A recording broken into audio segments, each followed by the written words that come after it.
Hi hello all welcome to smiley stories. ఎందుకంటే నిన్ను బయట వాళ్ళలో ఇచ్చిన వాళ్ళు నిన్ను ఎలా చూసుకుంటారని క్షణక్షణం భయపడుతూ ఉండాలా. అదే అన్నయ్య వాళ్ళ ఇంట్లో అయితే వాళ్ళు నిన్ను బంగారంగా చూసుకుంటారు, ఆ నమ్మకం నాకుంది అని చెప్తుంది. వాళ్ళమ్మ ఆ మాట చెప్తున్నప్పుడు సిరి ఇలా అనుకుంటుంది. నువ్వు నన్ను ఆ ఇంట్లో ఇవ్వాలనుకుంటున్నావమ్మా, కానీ అక్కడ అత్తయ్య నన్ను ఆ ఇంట్లో నుంచి ఎలా పంపించాలా అని ఆలోచిస్తుంది. అత్తయ్య గురించి తెలిస్తే మీరంతా ఏమైపోతారో అని భయంగా ఉంది అని సిరి అనుకుంటూ ఉంటుంది.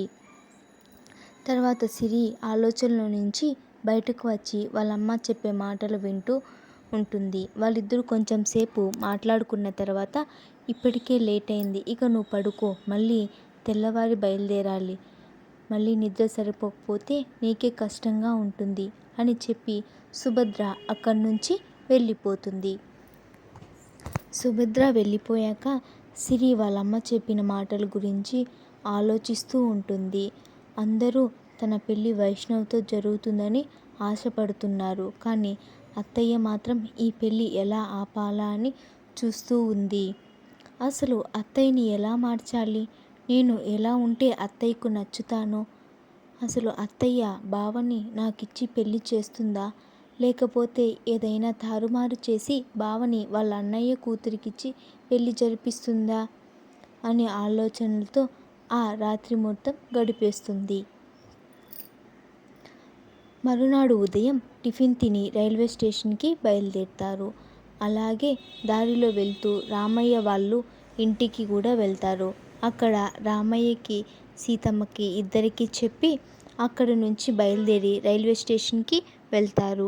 సిరితో పాటు అర్జున్, సుభద్ర కూడా స్టేషన్కి వచ్చి వైష్ణవ్ని సిరిని ట్రైన్ ఎక్కిస్తారు. ట్రైన్ స్టార్ట్ అయ్యేటప్పటికి సుభద్ర సిరిని చూస్తూ ఏడుస్తుంది. తర్వాత అర్జున్ సుభద్రని ఓదార్చి అక్కడి నుంచి ఇంటికి బయలుదేరుతారు. ఇక్కడ సిరి కూడా వాళ్ళ అమ్మా నాన్నని వదిలి రావడంతో ట్రైన్లో డల్గా కూర్చుంటుంది. అది గమనించిన వైష్ణవ్ తనని ఆ మాట ఈ మాట మాట్లాడిస్తూ కొంచెం సేపటికి నార్మల్ అవుతుంది. తను నార్మల్గా ఉండటం చూసి హ్యాపీగా ఫీల్ అవుతాడు. తర్వాత వాళ్ళు సరదాగా ఆ మాట ఈ మాట మాట్లాడుకుంటూ ఉంటారు. అలాగే ఊళ్ళో తీసుకున్న ఫొటోస్, అక్కడ ఇన్సిడెంట్స్ అన్నీ చెప్పుకుంటూ ఉంటారు. అలా వాళ్ళు ఆ విషయాలు ఈ విషయాలు మాట్లాడుకుంటూ ఆ జర్నీని ఎంజాయ్ చేస్తూ ఉంటారు. అలా వాళ్ళు బెంగళూరు రీచ్ అవుతారు. అక్కడి నుంచి క్యాబ్ బుక్ చేసుకొని ఇంటికి బయలుదేరుతారు. ఇంటికి వెళ్తూ ఉండగా సిరి వైష్ణవ్తో ఇలా అంటుంది. బావా, నువ్వు ఇంటికి వెళ్ళాక నీకు అత్తయ్య గురించి నిజం తెలిసిందని అత్తయ్యకు తెలియకూడదు. ముందు ఎలా ఉన్నావో అలానే ఉండు. నువ్వు నా వల్ల మీ ఇద్దరి మధ్య గొడవలు రావటం నాకు ఇష్టం లేదు. కాబట్టి అత్తయ్య ఏమన్నా అన్నా కోపం తెచ్చుకోకుండా ఉండాలి. నువ్వు ఒకవేళ అత్తయ్య నన్ను ఏదన్నా అన్నా కూడా నువ్వు కల్పించుకోవద్దు. అత్తయ్య మాటలు నేనేమి ఫీల్ అవ్వను, ముందే చెప్తున్నాను అని చెప్తుంది. వైష్ణవ్ దానికి అయిష్టంగానే సరే అని చెప్తాడు. అలా వాళ్ళు ఇంటికి రీచ్ అయ్యేసరికి వాళ్ళ ఇంట్లో అంతా సందడిగా ఉంటుంది. అప్పుడే కమల వైష్ణవ్ చూసి, ఏంటి నాన్న అక్కడే ఆగిపోయావు, రండి లోపలికి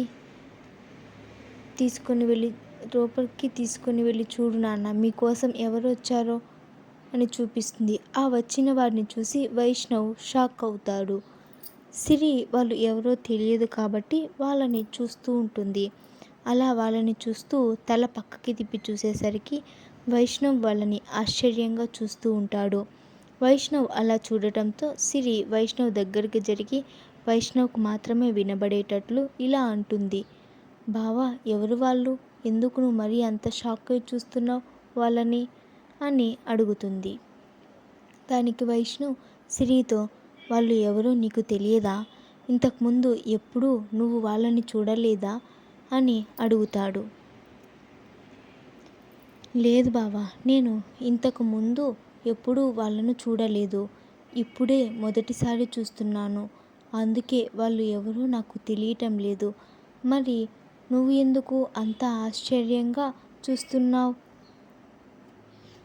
ఎందుకంటే మా అమ్మ నీతో ఛాలెంజ్ చేసింది అని చెప్పావు కదా, నన్ను నీకు కాకుండా వాళ్ళ అన్న కూతురికిచ్చి పెళ్లి చేస్తానని. ఇప్పుడు మన ఎదురుగా ఉన్నారు చూడు, వాళ్ళే మా అమ్మ వాళ్ళ అన్నయ్య వాళ్ళ ఫ్యామిలీ అని చెప్తాడు. ఆ మాటతో సిరి చాలా షాక్ అవుతుంది. తనకి లోపల భయం స్టార్ట్ అవుతుంది. వాళ్ళ అత్త అనుకున్న పని చేసేటట్టు ఉంది అని ఆలోచిస్తూ ఉంటుంది. అప్పుడే వాళ్ళ దగ్గరికి మహేంద్ర వచ్చి, ఏంట్రా అక్కడే నిలబడి మాట్లాడుతున్నారు, లోపలికి రండి అని పిలిచి సిరితో ఎలా ఉన్నారు అమ్మా నాన్న అమ్మ వాళ్ళు అని అడుగుతాడు. బాగున్నారు మావయ్య, అమ్మమ్మ తాతయ్య నిన్ను అడిగారు అని చెప్పమన్నారు, అలాగే వీలు చూసుకొని నిన్ను ఊరికి రమ్మన్నారు అని చెప్తుంది. అలానే సిరితో మాట్లాడుతూ వాళ్ళ దగ్గరికి తీసుకువెళ్ళి సిరిని వాళ్ళకి పరిచయం చేస్తాడు. అలాగే సిరి కూడా వాళ్ళని పరిచయం చేస్తాడు. సిరి వాళ్ళు మీ అత్తయ్య వాళ్ళ అన్న వదిన, నీకు వరుసకి పెద్దమ్మ పెదనాన్న అవుతారు.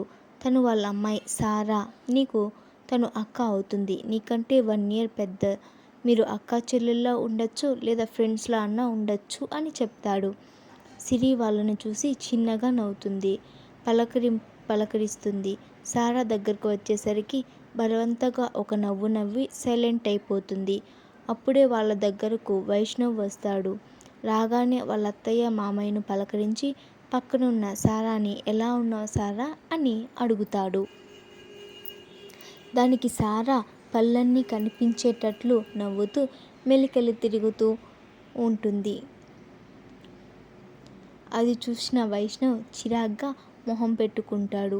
అదంతా చూస్తున్న సిరికి మాత్రం ఒళ్ళు మండుతూ ఉంటుంది.